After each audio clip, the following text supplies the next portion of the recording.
Going to move on to another example with this same snare. Okay, so this is going to be using the same source, but I'm going to be using, and you see here I have 16 different hardware inserts that I'm using. Some are mono, some are stereo. So far we've just been using mono. So this is here.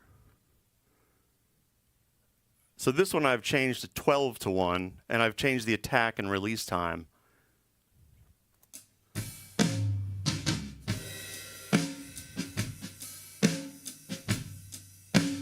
So that even has more impact on that snare.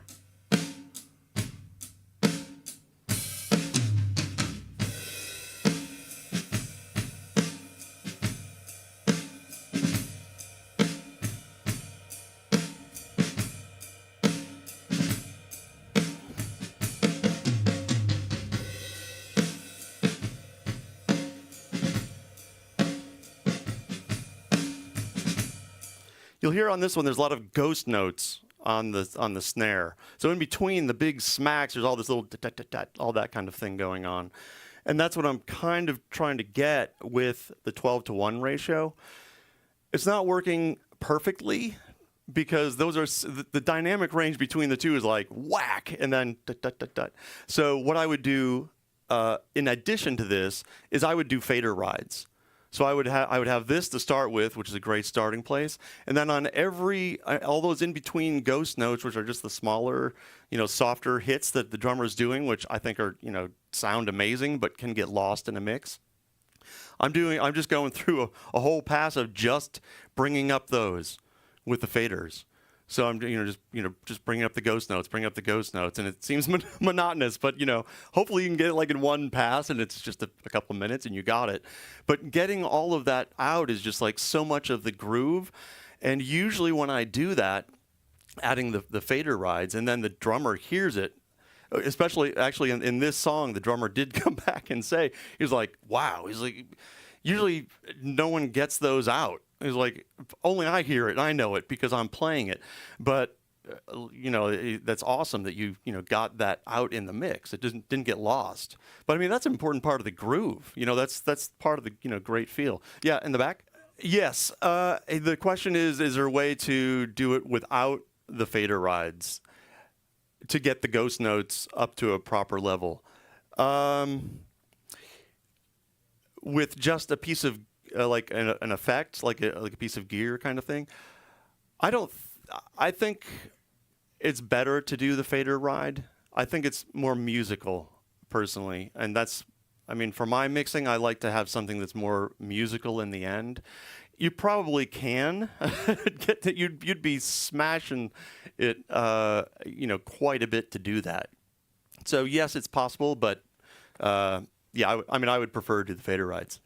So let's go to something else here. This is going to look at some of the cues.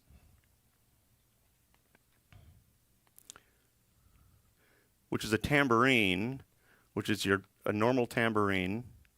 And I want to make a lo-fi tambourine out of it. Something that's, just something that someone might like. We'll go with just the tambourine first. Oop. Just tambourine. Okay. That's bypassed. I'm just making it like a lo-fi sound. I'm just rolling off the high end. Sometimes you don't want the crisp and clear. You want something a little more funky and dirty, So, what I've found with these EQs is they sound great.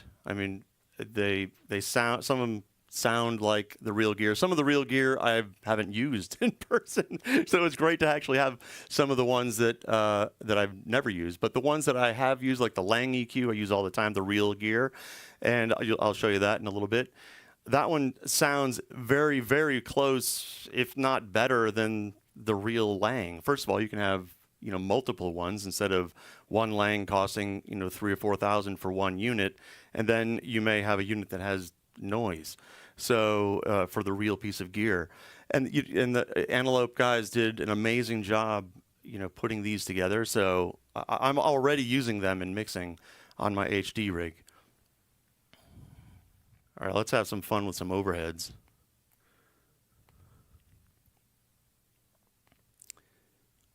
Now this is going to use a DBX style. This is just without anything.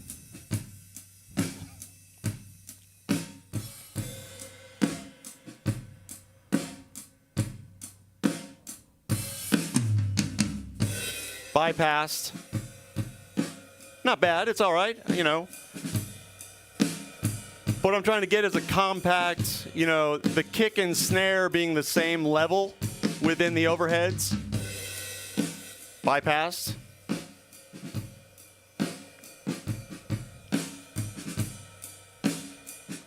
And also I'm getting a fullness out of that.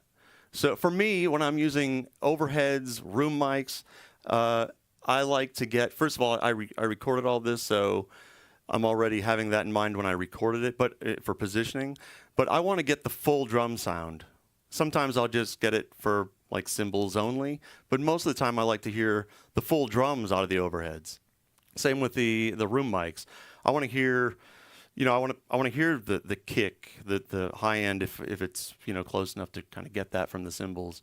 So then when I bring that up, it brings up the whole kit, not just, oh, I'm getting more cymbals now, and now I have to, you know, figure out, rearrange everything. So that's my approach on overheads and room mics.